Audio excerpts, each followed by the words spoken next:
¿Crees que conoces la Edad Media? Pues no es para nada como te la contaron. Costumbres asombrosas, leyendas épicas, fábulas sorprendentes y hechos reales. Muchas te volarán la cabeza.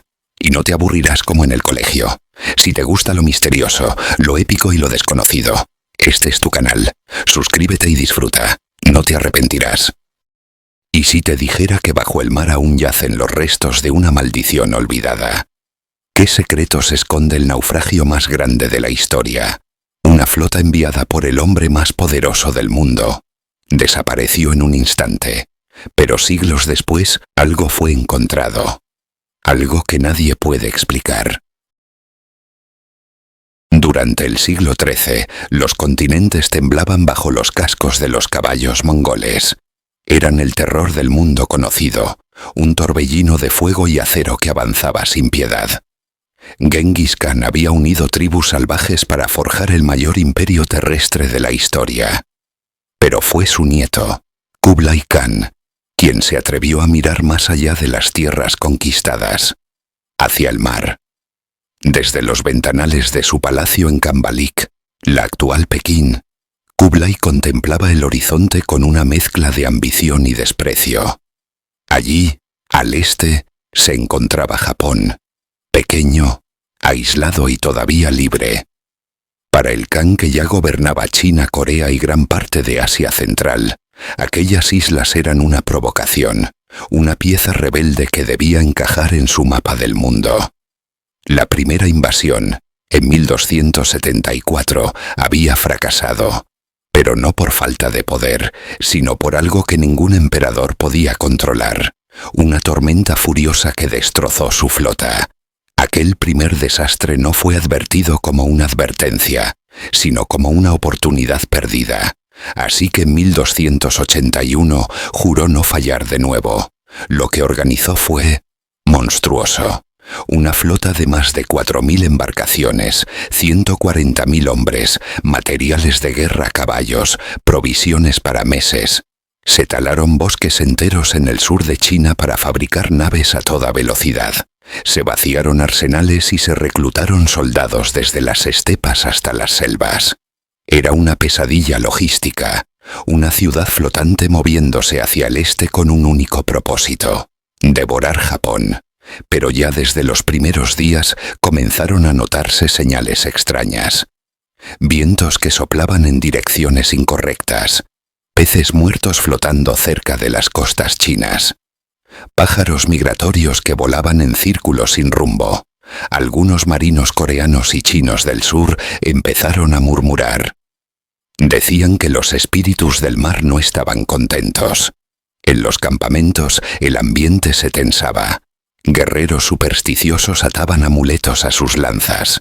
Sacrificios improvisados se hacían al borde de los muelles. Hasta los generales empezaron a soñar con ojos en la niebla, con voces que susurraban desde el agua. Kublai, sin embargo, ordenó zarpar. Él no creía en cuentos, solo en la fuerza. Pero el mar sí escucha y no olvida. Las embarcaciones partieron en oleadas.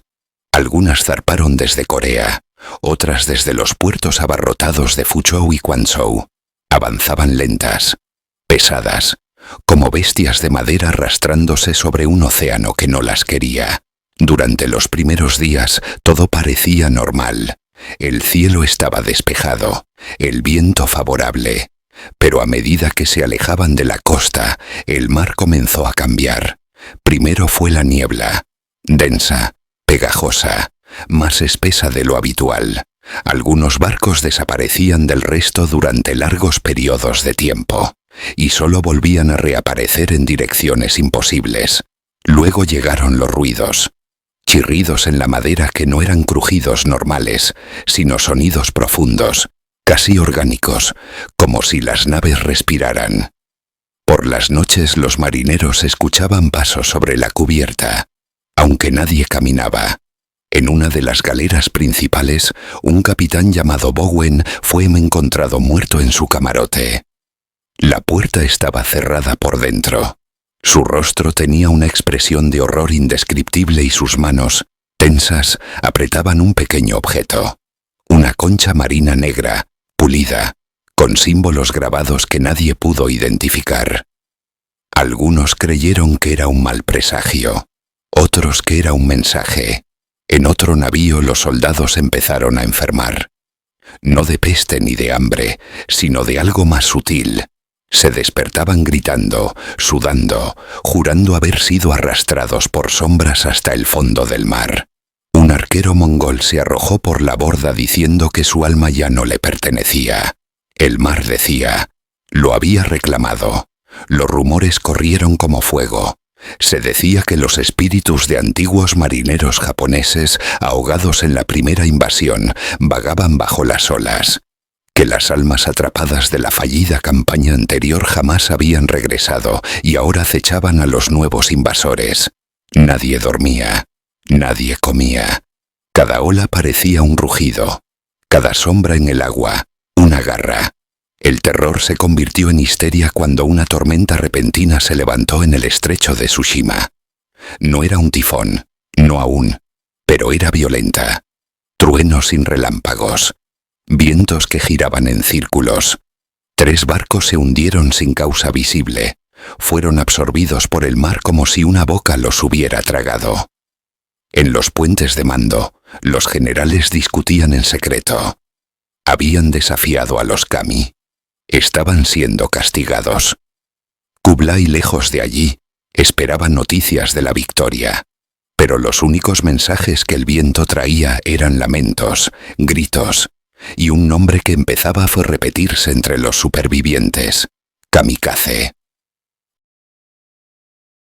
Cuando por fin la mirmada mongola avistó la costa japonesa, fue como si el mar mismo intentara advertirles por última vez. El cielo se oscureció sin nubes, el aire se volvió pesado. Desde el horizonte surgieron cientos de pequeñas embarcaciones japonesas. No eran grandes ni imponentes, pero se movían como enjambres, veloces, coordinadas, decididas a morir. Los guerreros samurái no esperaron. Atacaron con una ferocidad suicida, lanzándose contra barcos el triple de grandes. Usaban ganchos para abordar, flechas incendiarias y cuchillos rituales para cortarse las propias tripas si eran capturados. No combatían por órdenes, sino por algo más antiguo: honor, linaje, tierra. Lo que siguió no fue una batalla, fue una carnicería. Las playas de Hakata se convirtieron en un campo de muerte. Mongoles con espadas curvas, coreanos con lanzas largas, mercenarios de Asia Central. Todos se enfrentaban a un enemigo que no retrocedía. El mar se teñía de rojo. El barro absorbía los cuerpos como si la tierra misma quisiera tapar el horror. Y lo peor aún no había llegado. Al tercer día de combate, el viento cambió, de forma repentina, violenta. Las olas crecieron como paredes. El cielo rugía. Era un sonido más profundo, más vivo. Los soldados miraban hacia arriba, y entonces apareció. Un muro de nubes negras girando sobre sí mismo cruzaba el mar como una bestia desatada. No llovía al principio, solo soplaba, pero era un viento seco, cortante que desgarraba velas, astillaba mástiles y levantaba la arena de las playas como cuchillas. Luego vino el mar. Una ola colosal, tan alta como una fortaleza, cayó sobre una sección entera de la flota. Naves partidas por la mitad, guerreros arrastrados como muñecos. Los supervivientes gritaban: «Es un dragón. Los dioses nos destruyen. No hay cielo, no hay emperador». Algunos se arrodillaban, otros se arrojaban al agua para evitar ser aplastados por el fuego que descendía como rayos. Las embarcaciones más grandes, construidas con prisas por carpinteros agotados, no resistieron. Se desintegraban como cáscaras. Las más pequeñas eran absorbidas bajo remolinos. El mar ya no era agua, era una trampa. El viento no se detenía. Los caballos relinchaban antes de ser lanzados al abismo. Los tambores de guerra empapados se hundían sin sonido. En la playa, los samuráis simplemente observaron, en silencio. Nadie celebró. Nadie gritó victoria. Todos sabían lo mismo. Aquello no era humano. Los dioses habían hablado y habían arrasado con todo. Pasaron siglos. La historia de la gran flota mongola se convirtió en leyenda. Muchos dudaron incluso de que hubiera existido. Algunos creían que Dariti era propaganda japonesa, un cuento exagerado sobre dioses que protegían a su pueblo. Otros que la flota nunca llegó, que se perdió en una tormenta como cualquier otra. Pero el mar, como el tiempo, guarda sus secretos, hasta que decide liberarlos. En 1980, un equipo de arqueólogos marinos japoneses, liderados por el profesor Kenichi Nakamura, localizó algo extraño cerca de la isla de Takashima. Sonar, magnetómetro. Todo indicaba la presencia de objetos metálicos hundidos a solo 15 metros bajo el fondo fangoso. Lo que hallaron a continuación cambió la historia. Espadas mongolas, cascos, estructuras de embarcaciones clavadas en el barro como costillas de un monstruo prehistórico, vasijas, estandartes imperiales y cuerpos. Cuerpos aún armados, con armaduras corroídas y huesos rotos por una fuerza incontenible. Algunos aún tenían expresiones de terror fosilizadas. Otros parecían haber sido aplastados, no por el mar, sino por algo más. En una excavación posterior en 2001, se encontró algo que nunca fue publicado en los medios oficiales. En los informes filtrados por un buzo anónimo, aparecía una estructura circular de piedra, enterrada bajo el casco de una de las naves hundidas. No era parte de ningún barco. Estaba grabada con símbolos que ningún experto logró traducir. Junto a esa estructura, el equipo encontró una caja sellada. Dentro, una máscara de bronce ennegrecida, tallada con rostros retorcidos, y una pequeña concha negra idéntica a la que se encontró en la mano del capitán Bowen 7 siglos antes. Desde entonces, 2 buzos desaparecieron en misiones no autorizadas. Uno de ellos fue encontrado días después, en una playa cercana, desnudo, desorientado, con el cuerpo cubierto de cortes y balbuceando palabras incomprensibles. Desde esas excavaciones, las aguas de Takashima han sido clausuradas oficialmente por motivos ecológicos. Pero pescadores locales cuentan que en ciertas noches de tormenta se oyen tambores bajo el agua, gritos ahogados, y a veces se ven luces. No de linternas ni barcos, sino de ojos abiertos que resplandecen.